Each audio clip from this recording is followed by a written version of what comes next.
Good evening, old school Texas Tech. Hope everyone is doing well. I lost the beard today, decided to go back with the hat. Hope everyone's doing great.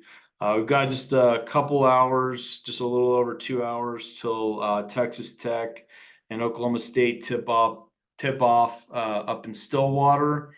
It's probably, from what I'm hearing, it's probably going to be a pretty empty arena. They sit at the bottom of the Big 12 standings. However, that doesn't mean it's not an important game for both teams. We talked a little bit yesterday about some of the reasons why it's important for Tech, but Tech really needs to try to get the some of the buys that they can get in the Big 12 tournament, help the team heal, especially Washington, our big guy. We need to try to get him back. It would be really great if we could get two road wins in a row. The problem, this is kind of a little bit of a trap game for Tech because if we win it, it's like great. We get two road wins in a row. We don't have a particularly good road record, especially in conference play. But then if you lose and Oklahoma State gets hot shooting the three-pointer, which is what they're good at doing, especially with some of the injuries they've had, it's kind of a bad loss for Tech. And then you've got Baylor coming to town for the final regular season game. So it's a pretty important game tonight. I think that Tech's going to be able to keep Oklahoma State shooting from beyond the arc. We just got to hope they don't, go crazy and hit a really high percentage from the 3-point line. I think as long as that happens, I do think we will hold on up there, although we haven't had an enormous amount of success in that building. I think they're struggling enough. I think that we can definitely win this game if we can force them to take some bad shots from beyond the arc. They've got a little bit of an interesting situation. It's not really none of our business, although it could affect the game tonight.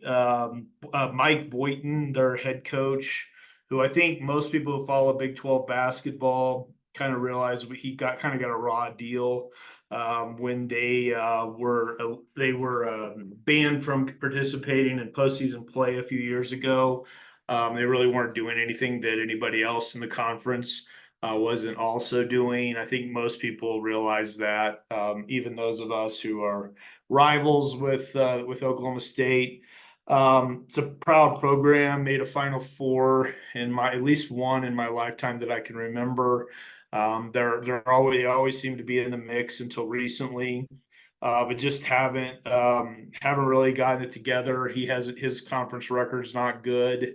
The AD, who actually was an assistant AD at Tech under Kirby Hillcutt, apparently he's got a pretty difficult decision to make. Is I think Boynton still has about 8 or 9 million left on his contract, and so they're trying to figure out if they want to keep him or not. I don't know how much that's going to affect the game. Is it going to motivate some of the players, or are the players kind of ready to move on in the NIL world that we live in now? So interesting situation up there. They seem to have all the money in the world for football right now.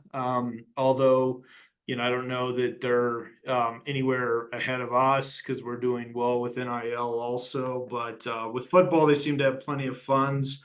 Basketball doesn't seem to be the same. He's complained about that a little bit, Coach Boyden. So we'll see what happens. It's going to be interesting to see the motivation factor. Tech has every reason in the world to be motivated.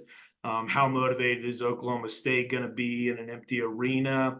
Do they really want this coach to be their coach next season? Do these players even plan on being back at Oklahoma State? There's a lot of question marks there. So it will be kind of a fun one to keep an eye on tonight.